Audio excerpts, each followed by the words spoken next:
let's take a look at our top selections for Hi everybody, Dan Illman here taking a look at race number 7 at Prairie Meadows on Cornhusker Friday evening. This is the Grade 3 Iowa Oaks, 3-year-old fillies going a mile and a 16th. We take a look at this field and you see a couple of graded stakes winners right off the bat. Your morning line favorite, the number 2, Pauline's Pearl, took the Grade 3 Fantasy Stakes at Oaklawn over the winter. The number 1, Army Wife, recently won the Grade 2 Black Eyed Susan at Pimlico over Preakness weekend. They're the favorites in this race, but they're by far not the only major contenders in here. There are several stakes winners. And as we take a look at the Timeform U.S. Pace Projector, one of those stakes winners is the intriguing number 7, Windmill, who's going to be stretching out around 2 turns for the first time in her career. Windmill, the winner of the Dixie Bell Stakes, sprinting over sloppy track at Oaklawn earlier this year. Windmill is going to have to prove that she can get the distance, but her speed makes her dangerous because there's a chance that she can get to the front and back down these fractions. Her most recent start at Churchill Downs, she was in against a pretty salty older group. We'll talk about Windmill in a little bit. Another horse that could be close to the pace is Sister Annie, and I would think they should be aggressive with Sister Annie coming out of the gate. She draws inside of Windmill, and she just ran a very good second in the local prep for the Iowa Oaks. The Panthers utilizing pace-pressing tactics. Let's take a look at the field now from post-position order, beginning with the number 1, Army Wife, and we'll take a look at her victory in the Black Eyed Susan going a mile and an eighth. It's worth noting that on Black Eyed Susan Friday at Pimlico, the rail was the place to be.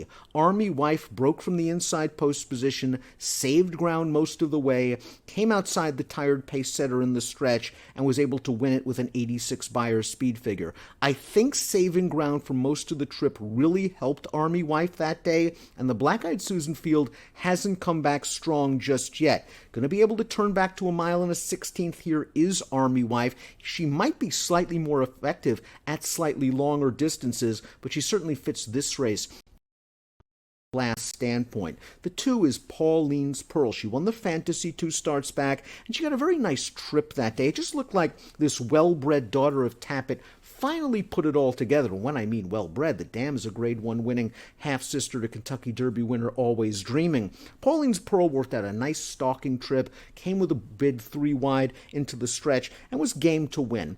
In the Kentucky Oaks, I gave her an outside chance based on that 89 Beyer in the Fantasy, a Beyer that I readily admitted before the race might be a little bit inflated, and I don't think she ran poorly in the Oaks. She did tire in the stretch, but she kept up with those horses, saving ground in the pocket, turning into the lane, and then found the likes of Malathot and Search Results, who came back to win the Grade 1 Acorn at Belmont with a 95 Beyer, just a little bit too tough. A little bit of class relief here for Pauline's Pearl. Steve Asmussen finds good spots for his charges, and this is a good spot for Pauline's Pearl, and I think she's capable of a decent trip. Sister Annie is the number 3, and Sister Annie, second in the Panthers last time out. She pushed a pretty fast pace that day, came away with the lead, and then was just run down late by Olivia of the Desert, who arguably had the best of it from a pace standpoint. Sister Annie, comfortable at a mile and a 16th, going to be up close to the pace. How much energy is she going to have to expend battling it out with Windmill? That's the question and the key perhaps to her chances.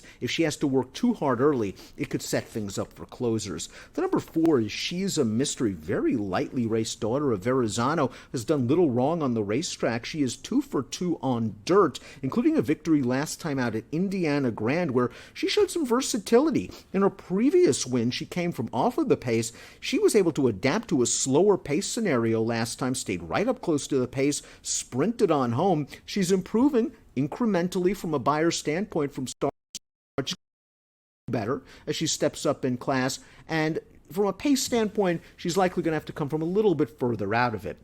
Number 5 is The Grass is Blue. This horse was trained by Chad Brown, now with the Hall of Famer Bill Mott, and this is a filly that has some credentials. She won the Busanda at Aqueduct going a mile and an eighth, and I think you could make excuses for some of her recent starts. She ran into search results in the Busher and in the Gazelle, and I don't really think she had a great trip in the Busher 3 starts back. I thought she was on hold and steadied in between horses entering the far turn, and you can't have that kind of trip and beat a horse the caliber of search results. Search results then beat her in the Gazelle, and last time out in the Black-Eyed Susan, the running line looks awful. The way that racetrack played, she had no chance. Again, inside speed favoring track, the grass is blue, didn't break very well, was wide every step of the way. Draw a line through that performance. The grass is blue is interesting if she can run back to her races 2 or 3 back. Olivia of the Desert is the 6, so we're going to take a look at Olivia of the Desert's victory in the Panthers last time. Again, she got a race. His sister Annie with into the stretch. Olivia of the Desert is going to wear her down.